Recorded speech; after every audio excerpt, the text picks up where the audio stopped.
على رسوله الكريم أما بعد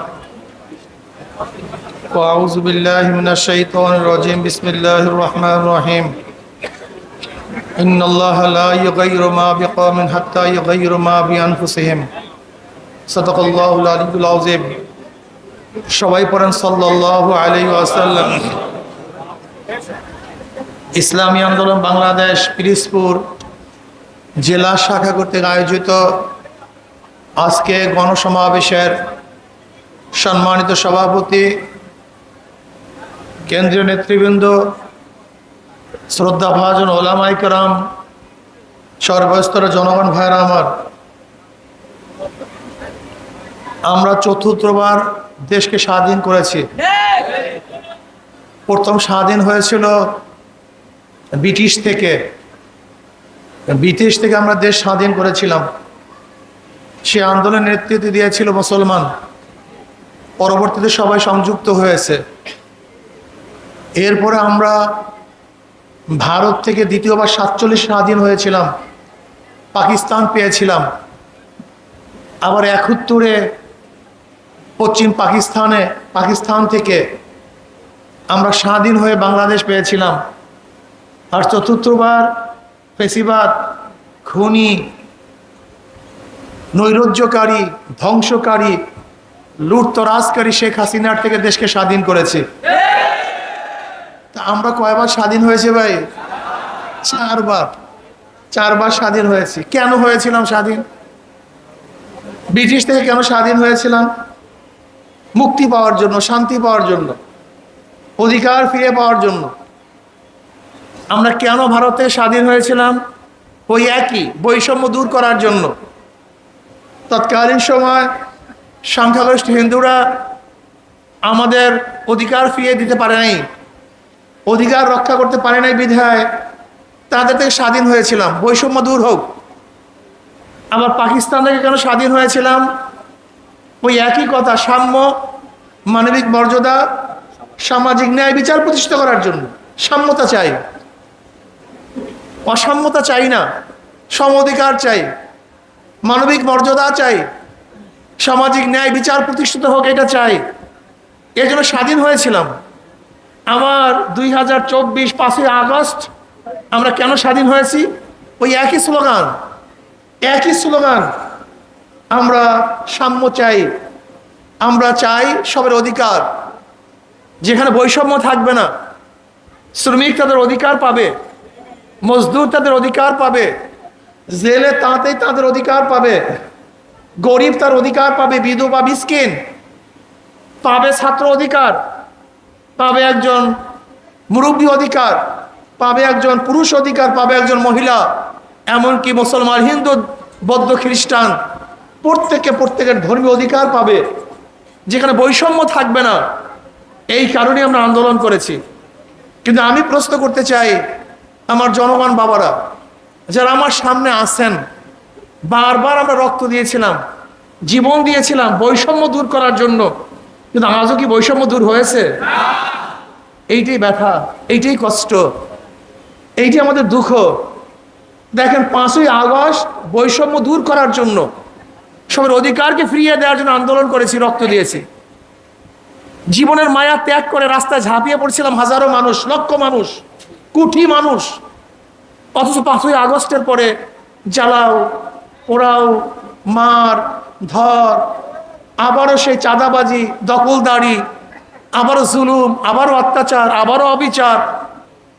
আমরা আওয়ামী লীগের বিরুদ্ধে অভিযোগ দিয়েছিলাম, মিথ্যা মামলা দেয়, এই অভিযোগ দিয়েছিলাম। আজও 5ই আগস্টের পরে সেই মিথ্যা মামলা ভরপুর হয়ে গেছে দেশ, সয়লাব হয়ে গেছে দেশ। আমরা ধারণা করেছিলাম ওরা দলীয়করণ করে, ওরা দেশকে আত্মসাৎ করে। কিন্তু অর্থ উপদেষ্টা কি বললেন? চাঁদা বন্ধ হয় নাই, শুধু মুখ পরিবর্তন হয়েছে, হাত বদল হয়েছে। আর কতদিন আন্দোলন করবেন? আর কতদিন সংগ্রাম করবেন? আর কত রক্ত দিবেন আমার জনগণ বাবারা? ও আমার বাবারা কত রক্ত দিবেন, কতবার জীবন দিবেন? কিয়ামত পর্যন্ত বৈষম্য বিরুদ্ধে আন্দোলন করবেন, বৈষম্য দূর হবে না। কিয়ামত পর্যন্ত আন্দোলন করেন। তার কারণটা কি? এর কারণটা কি? আসলে মূল জায়গায় আমরা কেউ যাই না, মূল কথা কেউ বলতে চাই না। আসলে কোন জায়গায় সমস্যা সেটা দূর করি না। মূল সমস্যাটা কোন জায়গায়? আমি বারবার বলি, যে আমার শায়েখ মোর্শেদ নব্বর আলম মারকাদো বলেছেন, একজনের নাম এ, একজনের নাম বি, একজনের নাম সি। এও চোর, বিও চোর, সিও চোর। ক্ষমতা আসে এ, সে কি করবে? হটাও এ, আন্দোলন করলাম, সংগ্রাম করলাম, অবরোধ করলাম। বসাও বি, সে কি করবে? হটাও বি, বসাও সি, সে কি করবে? কারণটা কি? ব্যক্তির পরিবর্তন হয়েছে, দলের পরিবর্তন হয়েছে, নীতি আদর্শ পরিবর্তন হয় না। ওসি বারবার যায়, ঘুষের পরিবর্তন হয় না। ডিসি যায়, ঘুষের পরিবর্তন হয় না। এসপি পরিবর্তন হয়, ঘুষের পরিবর্তন হয় না। রেজিস্টার পরিবর্তন হয়, কিন্তু ঘুষের পরিবর্তন হয় না। কারণটা কি? আসলে নীতি আদর্শ পরিবর্তন ব্যতীত কোনোদিন ঘুষ বন্ধ হবে না, দুর্নীতি বন্ধ হবে না। মাদার গাছ লাগিয়ে আমের আশা কেন করতেছেন?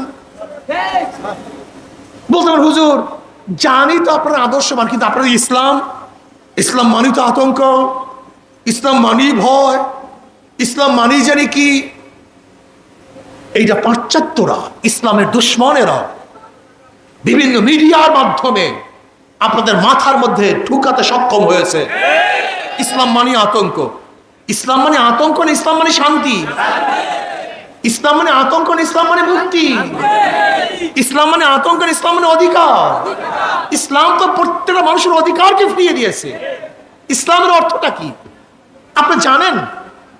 জনাব মুহাম্মদ রাসূলুল্লাহ সাল্লাল্লাহু আলাইহি ওয়াসাল্লাম বিদায় ভাষণে কি বলেছিলেন? আজকে কে ধনী, কে গরিব, কে শিক্ষিত, কে মূর্খ, কে বংশীয়, কে নন বংশীয়, কে মালিক আর কে গোলাম, এসব ভেদাভেদ থাকবে না। কালো এবং ধলার কোনো ভেদাভেদ থাকবে না। সবাই আসমান মাখলুকাত, সবাই মানুষ সমান। জনাব মুহাম্মদ রাসূলুল্লাহ সাল্লাল্লাহু আলাইহি ওয়াসাল্লাম সবার অধিকারকে ফিরিয়ে দিয়েছেন। আর সেই ইসলামকে আপনি পছন্দ করেন না? আপনার চেয়ে বড় কপাল পরা বদনসিব আর কেউ হতে পারে না। আমাকে সেদিনকে এক সাংবাদিক প্রশ্ন করছে, হুজুর ইসলাম আসলে মহিলাদের অবস্থাটা কি হবে? আমি কি এখন মহিলাদের অবস্থাটা কি হয়েছে? এখন তো দেখি 100 ধর্ষণের পর সেঞ্চুরি পালন করা হয়। এখন দেখি মহিলাদেরকে ধর্ষণ করার পর হত্যা করা হয়। এখন দেখি মহিলাদের চেহারার উপরে এসিড নিক্ষেপ করা হয়। এখন দেখি মহিলাদেরকে জুলুম, অত্যাচার, অবিচার করা হয়। এখন কি পাইছে মহিলাদের? আপনি বলুন। সে চুপচাপ। আমি বললাম, ভাই ইসলাম তো গোটা দুনিয়ার মধ্যে সবচেয়ে মহিলাদের অধিকার বেশি প্রতিষ্ঠিত করেছে। আপনারা কি করেছেন? মহিলাকে পণ্য বানাইছেন, পণ্য, বিকৃত মাল বানাইছেন। আর ইসলাম মহিলাদেরকে ইজ্জত, সম্মান প্রদান করেছে। ইসলাম ক্ষমতা আসে, কোন বিধবা না খেয়ে থাকবে না ইনশাআল্লাহ। কোন বিধবা না খেয়ে থাকবে না, একজন ইয়েতিম না খেয়ে থাকবে না। আমি চ্যালেঞ্জ দিলাম, একজন মিসকিন না খেয়ে থাকবে না, একজন গরিব ক্ষুধার্ত বাংলাদেশে থাকবে না। বস্ত্রহীন কোন গরিবকে বাংলাদেশে খুঁজে পাওয়া যাবে না ইনশাআল্লাহ। গৃহহীন কোন মানুষ বাংলাদেশে থাকবে না। বরং চ্যালেঞ্জ দিতে পারি যে 10 বছর ইসলামী অর্থনীতি অ্যাপ্লাই করি, বাংলাদেশে যাকাত নেয়ার মতো লোক খুঁজে পাওয়া যাবে না। এর নাম ইসলাম। বলতে হুজুর কিভাবে? শুধু একটা উদাহরণ দেই। আপনি কি জানেন আজকে বাংলাদেশের অর্থ কাদের কাছে? মাত্র 20-25 জন পরিবারের কাছে গোটা বাংলাদেশের টাকা, গোটা বাংলাদেশের টাকা। আপনি জানেনই না বাংলাদেশের অবস্থাটা কি। 90,000 কোটি টাকা শুধু ব্যাংক থেকে লুটপাট হয়েছে। 18 লক্ষ কোটি টাকা বর্তমানে ঋণ, 18 লক্ষ কোটি টাকা। আজকে বাংলাদেশের যে সন্তানটা জন্ম হবে 1.5 লক্ষ টাকা ঋণ নিয়ে, এই যে আপনারা যারা আছেন না, প্রত্যেকের মাথার মধ্যে 1.5 লক্ষ টাকা ঋণ আছে, প্রত্যেকের মাথার উপরে। 14 লক্ষ কোটি টাকা বাংলাদেশের পাচার হয়ে গেছে। 14 লক্ষ কোটি টাকা। এটা কি জেলেরা করছিল এই পাচার? বলেন না কেন? শ্রমিকরা, কুলিরা, তাঁতিরা, রিক্সাওয়ালা, ঠেলাওয়ালা, ভ্যানওয়ালা, কারা? এটা প্রথম বুঝেন। 14 লক্ষ কোটি টাকা কারা পাচার করছে? ক্যানাডায় বেগম পাড়ায় কারা বাড়ি করছে? আজকে গোটা অর্থনীতি কারা ধ্বংস করছে? আমার গরিব বাবারা না, আমার গরিব মারা না, ওই যাদেরকে বারবার ক্ষমতায় বসে আছেন ওরাই বাংলাদেশকে লুটপাট করছে, চুরি করছে। ধরে না, বাদ দেন সব কথা। আজকে যে 14 লক্ষ কোটি টাকা বিস্তারিত পাচার হয়ে গেছে, যদি 14 লক্ষ কোটি টাকা বাংলাদেশের গরিবকে ভাগ করিয়া দেয়, তাহলে বলেন তো গরিবের অবস্থাটা কি? কথা বলেন না কেন? 1 মিনিট হিসাব দিলাম, 1 মিনিটে। এত অঙ্কের দরকার নাই তো, অঙ্ক করবো মাত্র 1 মিনিটে। যেই টাকাগুলি লুটপাট হয়ে গেছে, চুরি হয়ে গেছে, যদি শুধু এই টাকাগুলি আমি জেলের মধ্যে, তাঁতের মধ্যে, শ্রমিকের মধ্যে, মজদুরদের মধ্যে, কামারের মধ্যে, কুলির মধ্যে, মেতরের মধ্যে যদি আজকে বন্টন করতে পারতাম। চক্ষু বুঝে দেখেন তো বাংলাদেশে কোথায় গরিব আছে? আমি তো গরিব দেখি না, আমি তো গরিব দেখি না। দেখেন, দুর্ভিক্ষ হয় অর্থের অভাবে নয়, দুর্ভিক্ষ হয় সুষম বন্টনের অভাবে। বলেন কিসের জন্য? সুষম বন্টন। অর্থের অভাবে কোনোদিন কোনো দেশে দুর্ভিক্ষ হয় না, অর্থের অভাবে কোনো দেশ দৌলিয়া হয় না। সুষম বন্টন নাই, সুষম বন্টন নাই। আমাদের অবস্থাটা কি? কেউ থাকবে আসমানে আর কেউ থাকবে স্বার্থক জমিনের নিচে। ইসলাম কি বলে? ইসলামী হুকুমত হলে কি হবে? খাবো, সবাই মিলে খাবো, আনন্দ করব, সবাই মিলে মিশে আনন্দ করব। বুঝাতে পারি নেই। হাসবো, সবাই মিলে মিশে হাসবো। কাঁদবো তো সবাই মিলে মিশে কাঁদবো। শান্তি সুখ করবো, সবাই মিলে মিশে শান্তি সুখ করবো। দুঃখিত হবে, সবাই মিলে মিশে দুঃখিত হব। সুখী হব, সবাই মিলে মিশে সুখী হব। আমি পার্টনার, এদেশের পার্টনার আমি। আপনারা পার্ট, আমিও পার্ট। মনে রাখতে হবে, খুব ভালো মতো বুঝতে হবে, এই রাষ্ট্র, এই দেশ কোনো ব্যক্তির, কোনো দলের, কোনো গোষ্ঠীর নয়। এই রাষ্ট্র বাংলাদেশের জনগণের রাষ্ট্র। এই দেশ আপনাদের দেশ। আমি বিশ্বাস করি এই দেশে বড় লোকদের যে অবদান আছে তার চেয়ে কোটি কোটি গুণ বেশি অধিকার আমার শ্রমিকদের, আমার মজদুরদের। তাহলে কেন আমার কৃষকরা যদি আজকে কৃষি কাজ না করতো, তারা বড় লোকরা সব না খেয়ে মারা যেত। আজকে আমার শ্রমিকরা যদি বিল্ডিং না তুলতো, বিল্ডিং বিহীন তোমাদেরকে বসবাস করতে হইতো। আজকে আমার শ্রমিকরা যদি কাজ না করতো, বাংলাদেশের মানুষকে না খেয়ে মরতো। কাজে আমি মনে করি বাংলাদেশের শ্রমিকদের যে অবদান, যে পার্টিসিপেট তারা করছে, আমাদের চেয়ে তারা অনেক বেশি পার্টিসিপেট করছে। শুধু কি তাই? আজকে প্রত্যেকটা শ্রমিক খাজনা দেয়, ট্যাক্স দেয়, ভ্যাট দেয়। আজকে আপনারা যারা আছেন, এই যে টুপি মাথায় দিচ্ছেন, এর মধ্যে খাজনা আছে, ট্যাক্স আছে, ভ্যাট আছে।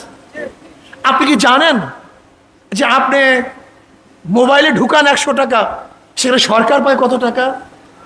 অনেকেই জানা নেই।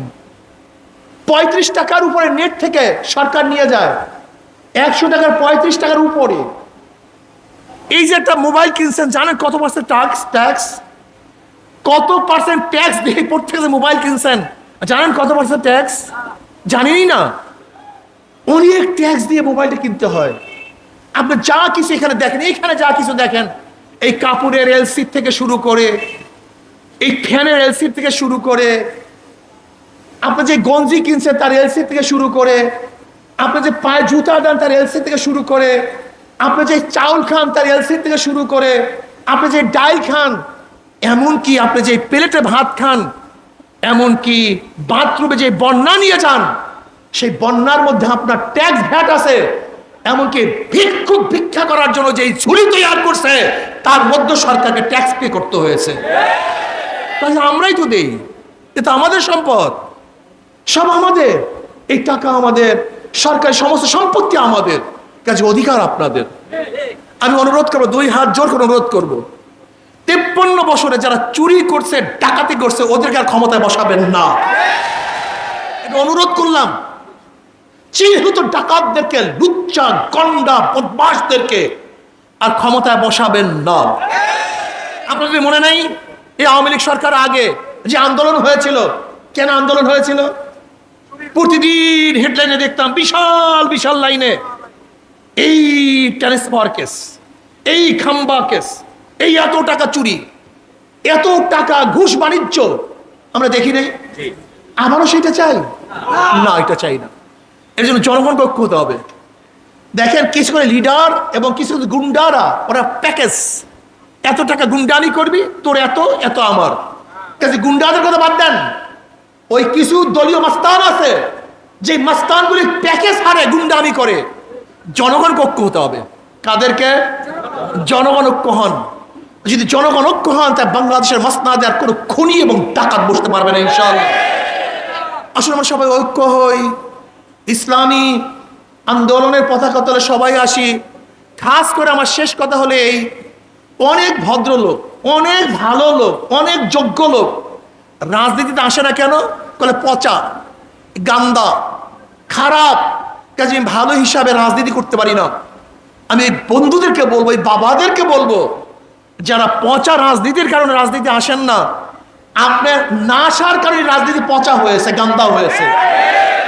আপনার গোলাপ না থাকার কারণে, এখানে সুগন্ধি না থাকার কারণে আজকে ময়লা আবর্জনায় ভরে গেছে। ভালো লোকগুলি যেখানে আসেন, আপনারা সবাই ইসলামী আন্দোলনের পতাকা তলে আসেন। যেখানে যেখানে যে আসেন, হাজারো ভালো লোক আছেন, মণিমুক্তারা আছেন, হীরকখণ্ডরা আছেন, স্বর্ণতুল লোকরা আছেন। আমি তাদেরকে খুঁজতেছি। আপনার কোথায়? আপনি শস্যিনা হন, কোনো আপত্তি নাই, আপনার পীরুজি ঠিক থাকবে। আপনি নেসারাবাদ হন, কোনো আপত্তি নাই, আপনার পীর আপনার বুড়ি সব ঠিক থাকবে। আপনি কৌমিয়ান হন, আপনি আলিয়ান হন, আপনার প্রতিষ্ঠান ঠিক থাকবে। শুধু আমরা এক জায়গায় ঐক্য হব, সেটা হলে এই বাংলাদেশ ইসলাম হুকুমত কায়েম করবে। আমি এই কথা বললাম সবাই চরমরায় মুরিদ হয়ে যান, সবাই চরমরায় মুরিদ হয়ে যান না। আপনি যার মুরিদ থাকেন না কেন, আপনি যেই সংগঠন করেন না কেন, সব কিছু ঠিক থাকবে। ইসলামী হুকুমত কায়েম করার ব্যাপারে আমরা সব ঐক্য হব, সব এক হয়ে যাব। যে আমরা এক হই, ঐক্য হই, আমি দেখছি আগামী বাংলাদেশ ইসলামের বাংলাদেশ, আগামী বাংলাদেশ শান্তির বাংলাদেশ, আগামী বাংলাদেশে প্রত্যেকের অধিকারকে ফিরিয়ে দেওয়ার বাংলাদেশ। আল্লাহ আমাকে এবং আমাদের সবাইকে ঐক্যবদ্ধভাবে ইসলাম হুকুমত কায়েম করার তৌফিক দান করেন। আল্লাহ আমাকে এবং আমাদের সবাইকে আগামী নির্বাচনী লড়াইতে ইসলামকে ক্ষমতা নেওয়ার তৌফিক দান করেন।